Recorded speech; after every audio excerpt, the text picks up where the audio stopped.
आप देख रहे हैं हॉरर स्टोरी टुनाइट। तो चलिए बढ़ते हैं आज की कहानी की ओर। यह कहानी मेरे दोस्त मयंक की है। मयंक एक मल्टीनेशनल कंपनी के ब्रांच मैनेजर की जॉब करता था। एक दिन मयंक को ऑफिस से घर जाने के लिए लेट हो गया था। सर्दी का मौसम होने के कारण रात भी जल्दी हो गई थी। ठंड भी बहुत शुरू हो चुकी थी। रास्ते में चलते चलते मयंक को अचानक एक आवाज सुनाई दी। रुक जाओ। मयंक वहीं पर ही रुक गया और पीछे मुड़ के देखा, लेकिन पीछे कोई भी नहीं था। फिर से वही आवाज सुनाई दी, सामने देखो। जैसे ही मयंक ने सामने देखा तो उसे जमीन पर कुछ चमकती हुई चीज दिखाई दी। मयंक दौड़ के उस चीज के पास गया और देखा तो यह कोई साधारण चीज नहीं थी, बल्कि एक चमकता हुआ हीरा था। उसने वह हीरा उसके हाथ में लिया। उसकी चमक देखकर मयंक की खुशी का पार न रहा।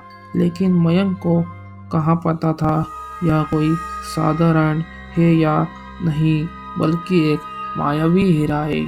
अचानक उस हीरे में से आवाज आई, अगर तुम्हें और हीरे चाहिए तो इस जमीन को खोदो। इस जमीन के नीचे बहुत सारे हीरे हैं। मयंक खुश हो गया। उसने उस हीरे को अपनी जेब में डाला और जमीन खोदना शुरू कर दिया। करीबन 2 फीट खोद काम करने के बाद अचानक मयंक डर के मारे चिल्लाने लगा। इसके कारण उसका संतुलन खो गया और जमीन पर ही गिर पड़ा, क्योंकि उस गड्ढे में से हीरे मोती नहीं, बल्कि किसी इंसान का कटा हुआ सर मिला। अचानक वह सर हवा में उड़ने लगा और बोला, डरो मत, मैं तुम्हें कोई हानि नहीं पहुंचाऊंगा। मैं तुम्हें बहुत सारे हीरे जवाहरात भी दूंगा। बस मेरी बात ध्यान से सुनो। मैं जहाँ जाता हूँ वहाँ मेरे पीछे आओ। फिर वह सिर हवा में उड़ा और जंगल की ओर बढ़ने लगा।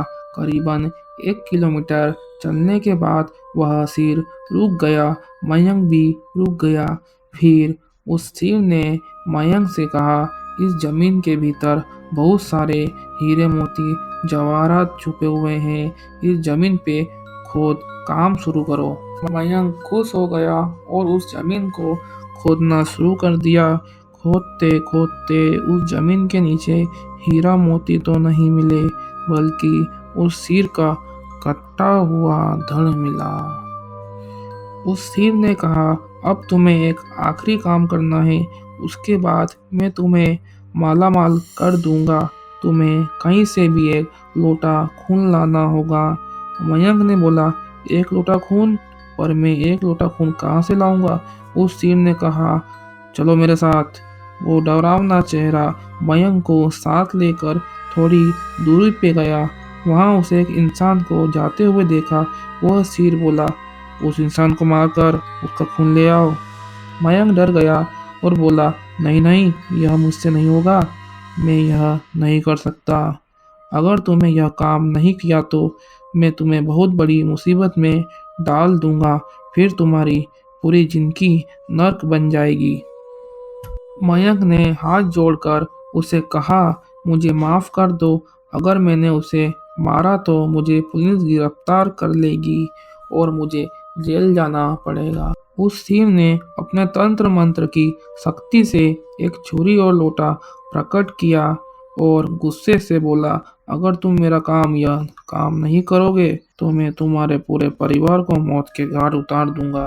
मयंक ने मजबूरी में आकर उस आदमी को मार डाला और उसका खून लेकर उस सिर के पास ले गया। वह सिर खून को देखकर बहुत खुश हुआ और बोला, यह खून मेरे शरीर पे डाल दे। उस सिर के कहने पर मयंक ने खून को उसके शरीर पर डाल दिया। फिर कुछ ही देर में वो कटा हुआ सिर उस शरीर पे जुड़ गया। यह सब देखकर मयंक की हालत अब खराब होने लगी। वो उस भूत को देखकर काफी डर गया। जैसे ही वो भूत जिंदा हुआ तो जोर जोर से हंसने लगा और डरावनी आवाज में बोला, तुमने बहुत बड़ी गलती कर दी है। तुमने मुझे फिर से जिंदा कर दिया। अब मैं सिर्फ तुम्हें ही नहीं बल्कि इस पूरे शहर को मौत के घाट उतार दूंगा। डर के मारे मयंक के मुंह से आवाज भी नहीं निकल रही थी। वो अपने जान बचाने के लिए वहां से दौड़ा, लेकिन उस भूत ने छलांग लगाकर मयंक को जमीन पर गिरा दिया और बोला, मुझे बहुत भूख लगी है, अब मैं तुम्हारा मांस खाऊंगा। जैसे ही उस भूत ने मांस खाने के लिए आगे बढ़ा कि तुरंत ही उसका सिर दर्द से अलग हो गया। मयंक समझ नहीं पाया कि आखिर ये चमत्कार हुआ कैसे। जब मयंक ने पीछे मुड़कर देखा तो एक अघोरी बाबा खड़े थे। अघोरी बाबा ने कहा, जब तुम उस आदमी को मारकर उसका खून ले जा रहे थे, तभी मैंने देख लिया था और समझ गया था कि कुछ तो बुरा होने वाला है। इसीलिए मैं तुम्हारे पीछे पीछे यहाँ तक चला आया और मैंने अपने मंत्र की शक्ति से उस भूत को फिर से मार दिया है। तो दोस्तों, आज की वीडियो में बस इतना ही। जल्दी मिलेंगे अगली स्टोरी में।